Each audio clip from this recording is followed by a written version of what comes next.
Welcome everyone to another Empyrion Workshop Showcase. Today we are taking a look at the Taurus small vessel.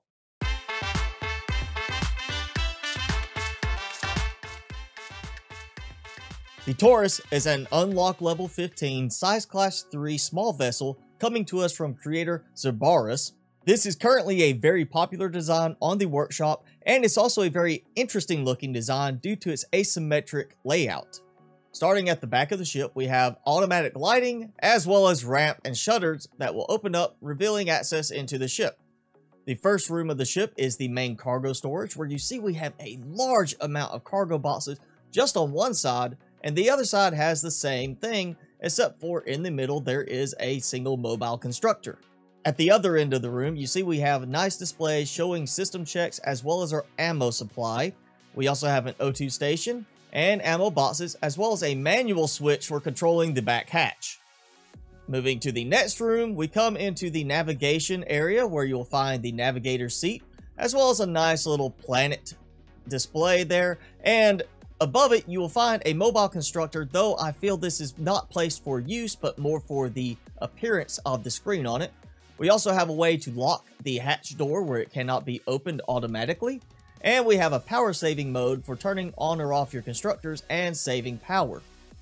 Immediately behind the navigator seat, we have a warp drive status display and a switch which doesn't actually apply to the warp drive, but rather it reveals 2 more cargo boxes, 2 more ammo boxes, and 2 fridges.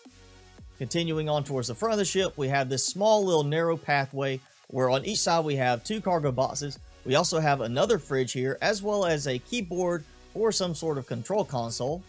Moving on, we have our pilot seat, our co-pilot seat, as well as a number of switches for controlling various things such as your engine, locking the cabin door, which is the one right there, turning on the outside flares, and turning on or off your spotlights. Sitting in the pilot seat, you have a little display showing the planet, but more importantly, to the side we have 2 LCDs that will show you whether or not your loading hatch is open or closed. Next to the cabin door, we have a walkway that leads upstairs where you'll find more cargo boxes embedded in the wall. You'll also see we have information about our life support systems, and we are now in the crew area.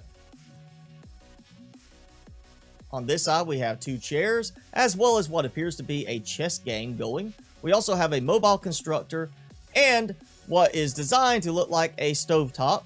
We have our fridge, so obviously this is your kitchenette food production area. Through here we have our bathroom shower, which unfortunately is not actually functional, just for appearances.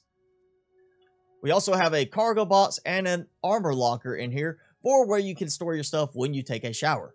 The back of this room is the sleeping quarters for the crew. We have 2 more cargo boxes, we have another fridge, we also have 2 bunk beds, as well as an armor locker. Now each bunk bed has a switch above it that opens up a personal locker for their items for that crew member.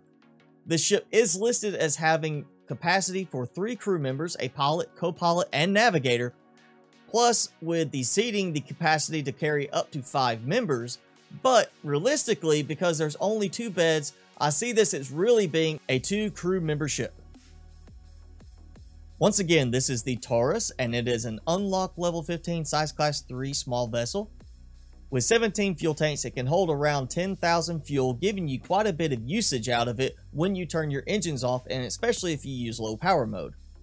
The ship also comes with a short range warp drive, making it very good for early excursions before you have a suitable capital vessel.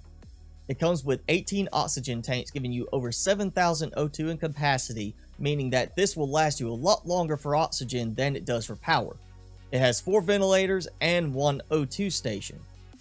This ship comes with a very simplified weapon setup, which consists of just 2 Gatling guns and 2 homing rocket launchers. It carries a total of 68 cargo boxes and 4 ammo boxes, along with a total of 5 fridges and the 3 mobile constructors. The resource requirements for the ship are very modest, with iron, copper, and silicon being the most critical items you will need. It requires a low amount of sathium, zascosium, erestrum, and neodymium, making it very easy to build this once you hit unlock level 15.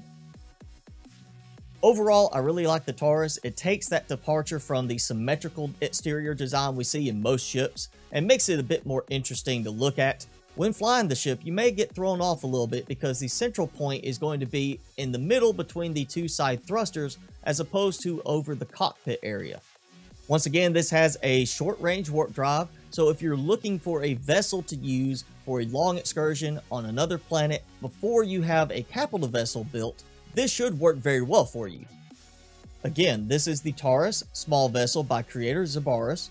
If you are interested in checking out this design, I will have a link below in the description, and if you like the design, be sure to leave a thumbs up on the workshop page for the creator. Also, be sure to leave the creator an encouraging comment or any helpful suggestions you might have about the ship design. Well, that is it for today's video, everyone. If you enjoyed this video, be sure to hit that like button. Also, make sure you hit subscribe and tick the notification bell if you have not done so already. Leave me a comment below. Let me know what you think about the ship, what you like about it, what you don't like. But again, if there's any suggestions you have, be sure to leave it for the creator on the workshop page itself. Well, as always, I'm your host, Mr. Spicy. Thanks so much for watching, everybody. Be sure to keep it spicy this week, and I will see you in the next video.